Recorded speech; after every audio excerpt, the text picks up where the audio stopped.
how much time did you actually serve inside? My sentence was in 1997. Okay. My crime was in 1996, so I had jail credit. Total of 220 months is about 18 years. Wow. I did 12 and a half years from beginning to release, and then got a parole violation 2 years after my first release. That was 36 months. And another parole violation, which turned out to be about 42 months, and that incarceration was illegitimate based on the overhaul of the conditional release policy. So unjustly did a 42 months for an 18-day violation. Got you. I'm sorry to hear that, man. And so, describe what it was like. What was that journey like from the time you were incarcerated up until the time you got in contact with POP? Like, what was that journey like? Yeah, so I went in as a 17-year-old juvenile, and it was in the late 90s where the prison system was still on the old system where, it was more inmate friendly and less supervision from the guards. So the first 2 years was basically the same as a juvenile placement, Most of the guys was under 21 years old, and we knew each other from the juvenile system, and we just kind of kept it going, playing basketball and, going to school, because that was like, getting your GED was one of the mandatory things they wanted for youth offenders. But it was not about making decisions about my future. It was about, the then and now, and being in the moment. And so I didn't really have any focus or direction, just to play basketball or sports the next day. It wasn't until about, I was probably 24 years old. That's when I started to kind of grow old of that same routine, and started to read more books and self-help books and books about behavior, emotions, and thinking. Start taking critical thinking classes and different classes to get more. Anger management is another one, to get more structure in my day. And I was a janitor inside the prison system, so I had a lot of free time if I wanted to go to my room. So I'll do that, but I would try to be productive, And so gradually, that thinking led me to read one of the flyers of the Power of People Leadership Institute that was in Lionel Lakes prison. And because my mindset was already geared on learning more. Absolutely. And it was interesting. I was like, oh, okay, I can pick up this skill before my release that was still about 3 years away. And so I was like, okay, this is going to help me in some way. I didn't know how at the time, but it had all the components that piqued my interest about leadership skills, behavior management, and further, after the main part of the program, there was a follow-up part too. And so it wasn't just 6 weeks and it's over. It was continuation. So wow, that interests me into following that flyer that was in Lionel Lakes. Wow, interesting. So why did you buy into POP versus the other programs? When I had that, there were several options. You're right. There's Toastmasters, which is public speaking.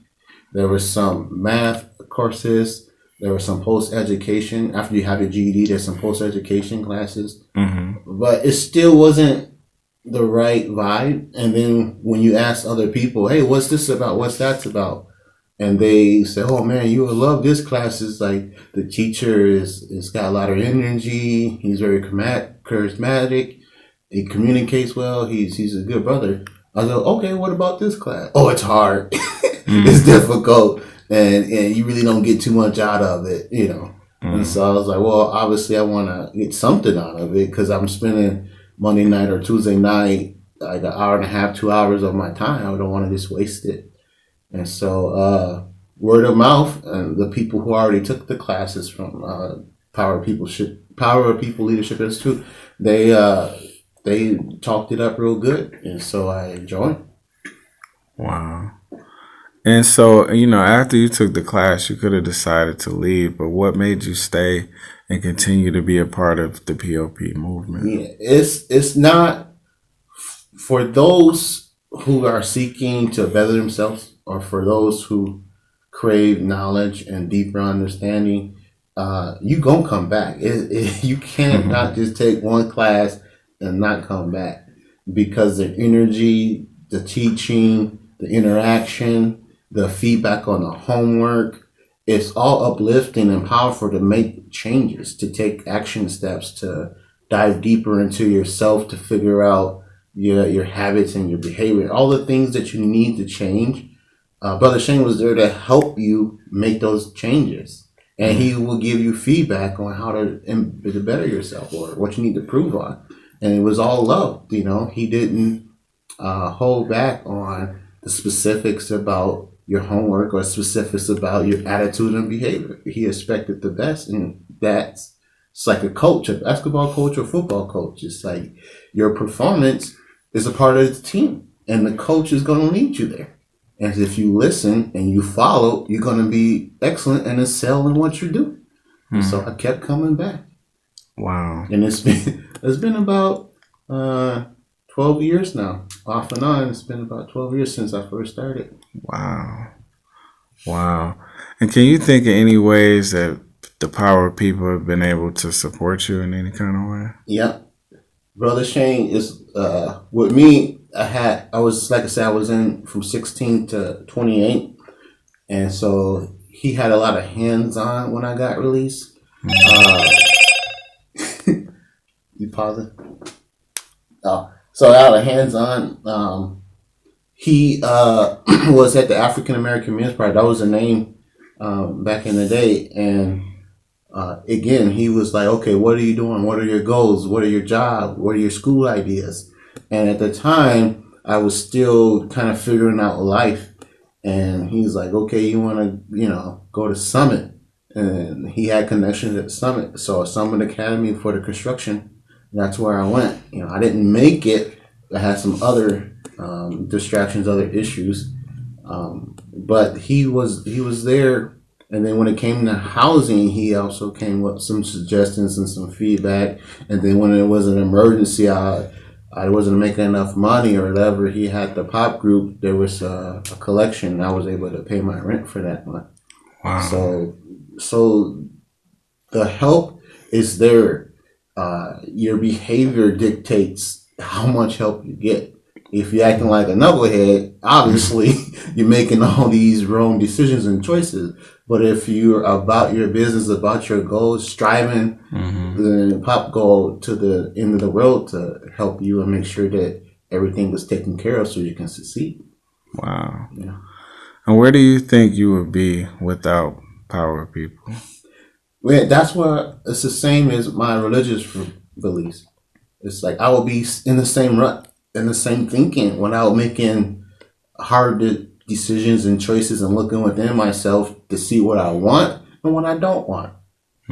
If I didn't have the pop group to come to Tuesdays nights, I would just be trying to find something to do, bored, looking for trouble, looking for old friends, but making new friends at the group, having that love and connection. I don't seek something that's negative. I seek something that's positive.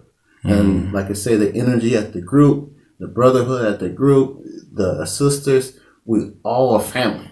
And so why would I jeopardize or turn my back on my family? I wouldn't do that. And so I want the best for myself, so I want the best for others. And me being here every Tuesday is the best for others, and they being here is the best for me. And so we uplift each other by our support and our care. But it's hard to think my direction, because it would be in the same rut, in the same criminal thinking, in the same negative behavior, the same bad habits, not setting goals, not striving for goals, not wanting to see other people succeed, just being real selfish. So that's what the leadership is about, is being an example for others, even if it's like a secondary or a tertiary. It's just you being consistent, working, getting the goals done, helping out. That is an example for the person who isn't doing that. So, wow.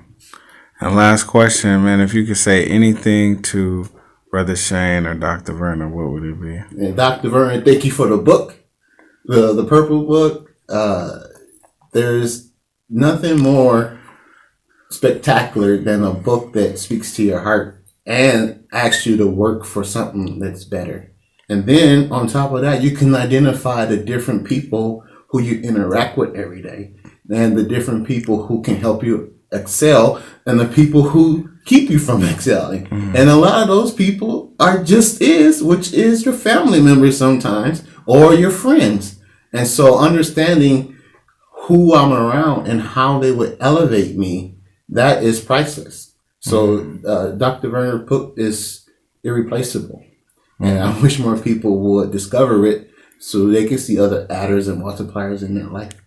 And for Brother Shane, his teaching and his understanding of the book and his desire to get all the brothers onto understanding about themselves and their environment and their tribal selves will constitute us to be stronger as a people, a unit of released people or incarcerated people working toward to release more people through the understanding of the Power People Leadership Institute, because it's a safety net, it's a knowledge base, and it's a family. So Brother Shane created that environment, and Brother Shane went to bat for us, and he came into the prisons basically to set us free in the mental aspect, and the rest of it would be on us and our behaviors upon release to follow through on that promise of I'm going to change my life for the better. And so I thank Brother Shane, I thank Dr. Verner for all that they have done for me.